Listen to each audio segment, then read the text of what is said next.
are in Austin, Texas, live music capital of the world. But that ain't what we're here for. Did you know that Austin is home to 1.2 million bats? And they all huddled up underneath this bridge. So back in the 1980s, the city renovated the Congress Avenue Bridge. Engineers added long, narrow gaps underneath it, perfect for draining water.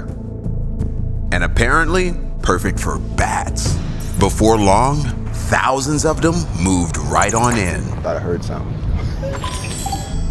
Well, let's just say the people living there at first, they freaked out. And let me tell you something, they didn't like that at all. In fact, the community said they were so scared, they raised all kind of complaints and had protests and stuff. I don't blame them.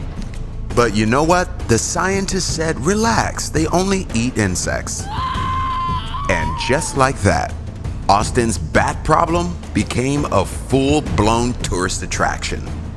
Turns out, Austin didn't have a problem. It was a phenomenon because these bats, also known as Mexican free-tailed bats, they weren't dangerous. In fact, they were actually great at pest control. And every evening from spring to fall, more than 1 million of these Mexican free-tailed bats burst out from underneath the Congress Avenue Bridge.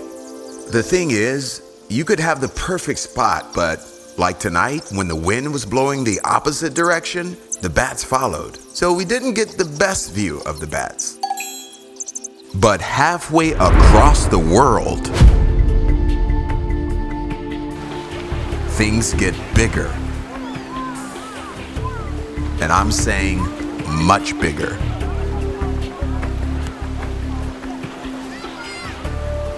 And to show you, I traveled all the way to Australia to get an up-close look. Now, I didn't come to explore the wildlife necessarily. I came for the city, the culture, and a nice stroll through the park. But what I did not come for were a colony of big-ass bats hanging from trees like chandeliers. And let me say, this ain't Austin, Texas. Those bats, cute. These, built different.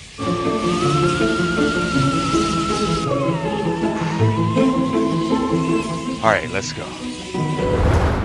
You're in Parramatta, right outside of Sydney. You're looking up in a tree, somewhere inside the city. And there they are.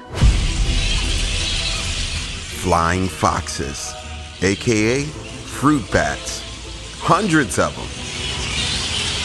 Roosting together like nature's own chandelier. But these bats aren't your typical bat cave dwellers.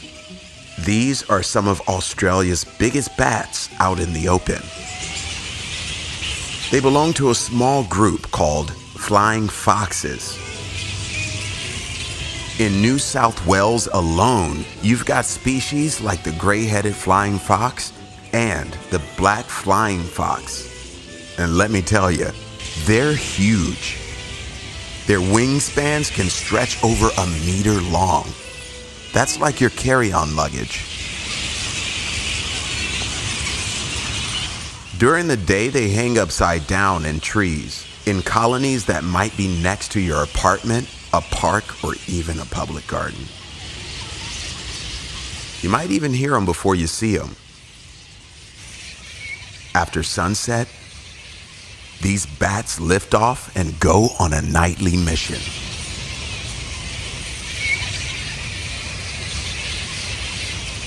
You can see hundreds of flying foxes. It's eerie, beautiful. It's nature refusing to stay hidden.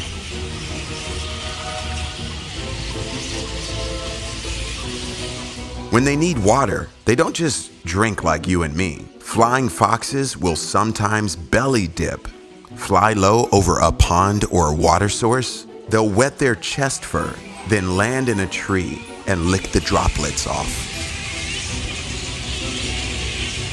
They live in a dynamic world. Their numbers swell or shrink depending on food nearby. Some can travel up to 50 kilometers or up to 30 miles or more in a single night between their roosts.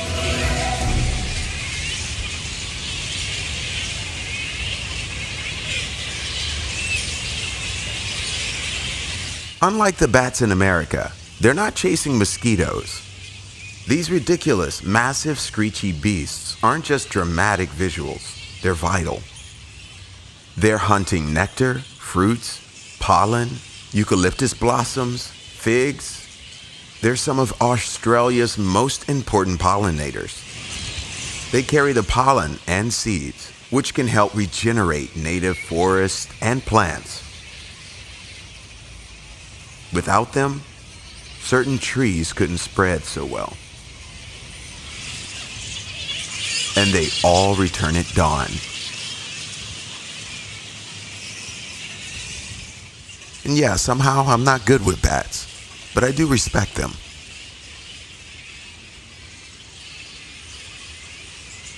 So while I did come from the parks, the food, and city life, I ended up face to face with Australia's nocturnal tree community. Big ass bats and all. And here I thought everything's bigger in Texas. If you like this video, subscribe and like for more of my adventures.